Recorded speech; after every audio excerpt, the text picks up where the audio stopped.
গল্প অদৃশ্য টান। ছোট্ট এক গ্রামে থাকত রাহাত। বয়স তখন তার 12 বছর। গ্রামের মাটির গন্ধে বড় হওয়া, নদীর ধারে ছুটে বেড়ানো, এই ছিল তার প্রতিদিনের খেলা। রাহাতের মন তখনও কাঁচা, কিন্তু সে একটি মেয়ের প্রতি ভীষণ টান অনুভব করত। মেয়েটির নাম প্রেমা। বয়সে সে রাহাতের থেকে 2 বছর ছোট, মাত্র 10 বছর। প্রেমার চোখে রাহাতের প্রতি কোনো বিশেষ আকর্ষণ ছিল না, বরং সে রাহাতকে একটু বিরক্তিকর বলেই ভাবত। রাহাত যখন খেলতে ডাকত বা পাশে বসতে চাইত, প্রেমা মুখ ফিরিয়ে নিত। কিন্তু গ্রামের রীতিনীতি আর পরিবারগুলোর সিদ্ধান্তে হঠাৎ করেই তাদের বিয়ের প্রতিশ্রুতি বা এনগেজমেন্ট হয়ে যায়।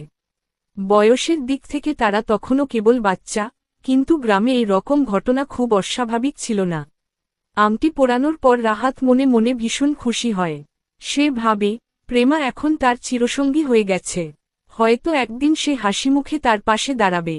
কিন্তু প্রেমার মনে তখনও কোনো পরিবর্তন আসেনি। সে এখনও রাহাতকে কেবল পাড়ার এক দুষ্টু ছেলেই মনে করে। এরপর হঠাৎ করেই পরিস্থিতি পাল্টে যায়। প্রেমার বাবা চাকরির কারণে পরিবার নিয়ে ক্যাপটাউনে চলে যান। ছোট্ট বয়সেই প্রেমা গ্রাম ছেড়ে শহরের রঙিন জীবনে পাড়ি জমায়। বিদায়ের দিনে রাহাত কেঁদে ফেলেছিল, কিন্তু প্রেমা যেন কোনো দুঃখই অনুভব করেনি। তার চোখে নতুন শহরের স্বপ্ন, নতুন বন্ধু, নতুন স্কুল, এসবই তখন প্রাধান্য পেল। সময়ের স্রোতে তাদের আর কোনো যোগাযোগ রইল না। চিঠি লেখার মতো বয়স বা জ্ঞান তখনও হয়নি, ফোন তো কল্পনারও বাইরে।